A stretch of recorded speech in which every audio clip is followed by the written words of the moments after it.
What's up YouTube? I am back with another video, and today I'll be drawing a hyper realistic water droplet.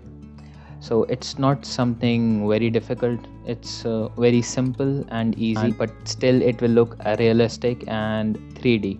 So let's get on with the tutorial. See, if there is a water droplet and it is on a green leaf, then it will have different shades of green: dark green, light green, lemon yellow, and all these colors of the same family. And if it is on something like let's say something red like a rose, then it will have different shades of red: crimson red, burnt sienna, red itself, light red, dark red, and all these maroon, all these colors will be there. So what happens is, water on any surface, it takes the color of its surface, and the medium that I am using here is graphite, which is different shades of gray. So for that we need a gray background. So let's start with that. Let's start drawing the background and then we'll proceed. So here I've taken a piece of paper from my drawing sheet, and since we need a gray background, I'll be changing the tone of this paper. We will make it look like a gray tone paper. So the pencil I'm using here is an H pencil because we need a light gray shade. So that is why I'm using an H pencil. You can also use an HB pencil. For this I have also used a B pencil because I wanted a little darker shade, and after that I have smudged it.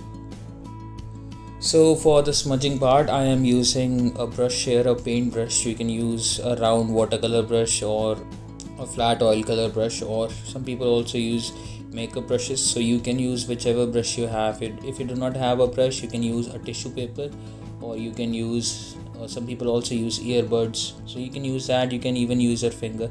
I am usually against smudging, but here it is something inevitable. We have to create a gray tone paper here. As you can see, we are done with drawing a gray background. Now let's move on to the main part, the water droplet. So here I have already drawn two water droplets. This will be our references, and we'll draw another one. It can be of any shape. As you can see, the first one, the middle one, is a dripping water droplet. The one below is circular, and the one I'm currently drawing, it is oval.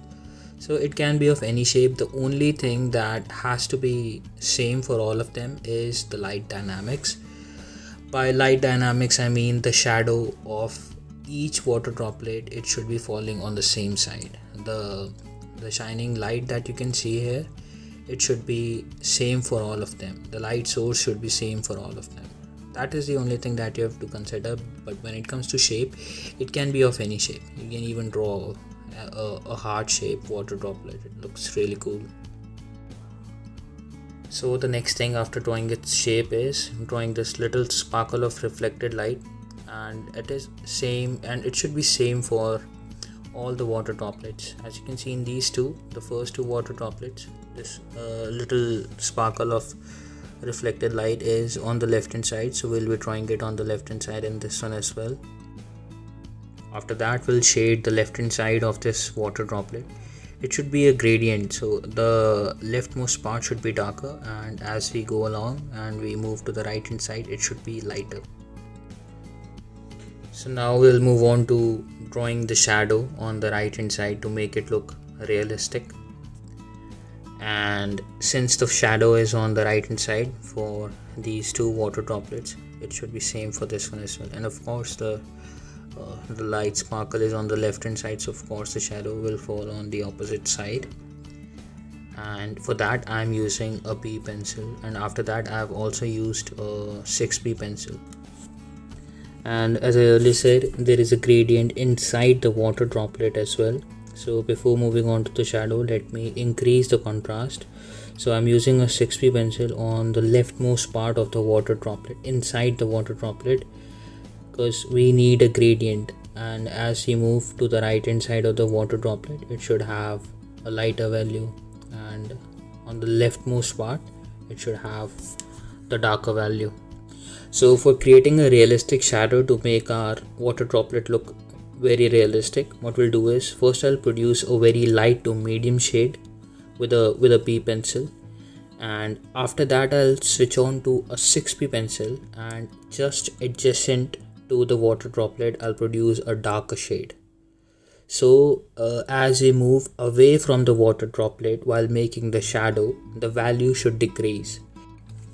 So as you can see, it already looks realistic, and we needed a gradient inside the water droplet as well. So to enhance the contrast, what I'll do is I'll use the eraser on the rightmost part and a little lighter shade in the center as well, so that there is not abrupt change of value. It should be smooth, the transition from darker values to the light values as you move from left to right.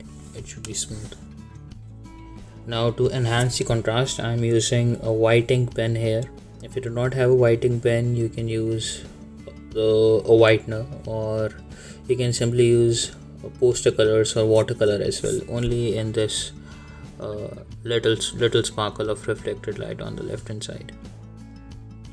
So that is it. I've told you everything that you need to know for drawing a realistic water droplet, a 3D water droplet, and do try this, because it has taken a lot of effort understanding the light dynamics and making this video. So do try it, and if you like this video, subscribe to this channel, because I'll be bringing similar art videos, and share this video with anyone who likes to draw.